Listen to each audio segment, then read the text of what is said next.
कि हमारे देश के स्वतंत्रता सेनानियों ने कितना बलिदान और त्याग किया है। अंग्रेज हमारे देश में ईस्ट इंडिया कंपनी लेकर व्यापार करने आए थे, परंतु उन्होंने अपने व्यापार को साम्राज्य के रूप में बदलकर भारत में शासन करने लगे। अंग्रेज बहुत क्रूर थे और अत्याचारी थे। इसी कारण भारतीय अंग्रेजों से असंतुष्ट हुए और उनका विरोध करने लगे। सबसे पहला विरोध 1857 ईस्वी में हुआ था, जिसे 1857 की क्रांति कहा जाता है। जब बैरकपुर की छावनी में मंगल पांडे ने विद्रोह का बिगुल फूंका तो पूरी ब्रिटिश हुकूमत कांप उठी।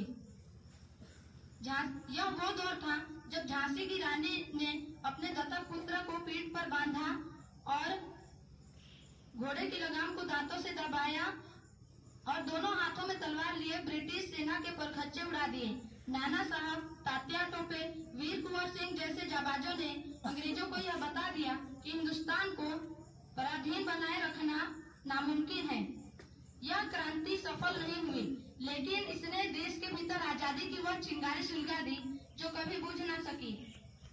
इस चिंगारी ने आगे चलकर एक ज्वालामुखी का रूप ले लिया।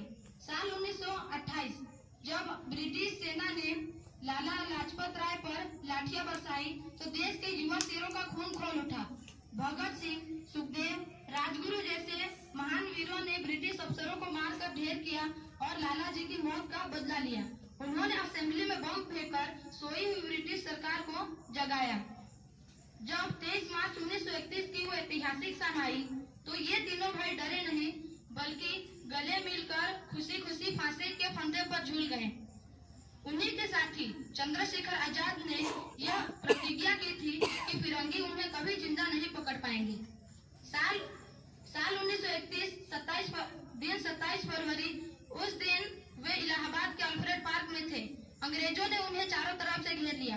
वे अकेले ही उनका सामना करने लगे और जब उनकी पिस्तौल में आखिरी गोली बची तो गुलामी की जिंदगी जीने के बजाय उन्होंने वो गोली अपनी प्रतिज्ञा पूरी करने के लिए खुद को ही मार ली। उस क्रांति की चिंगारी समुद्र पार लंदन तक पहुंची।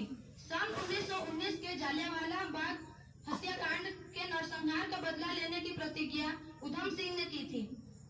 पूरे 21 साल तक वह बदले की भावना उसके सीने में धधकती रही और आखिरकार 13 मार्च 1940 ईस्वी को उसने लंदन के कैक्सटन हॉल में उस हादसे के मुख्य गुनहगार माइकल ओ डायर को के सीने में गोलियां मारकर अपना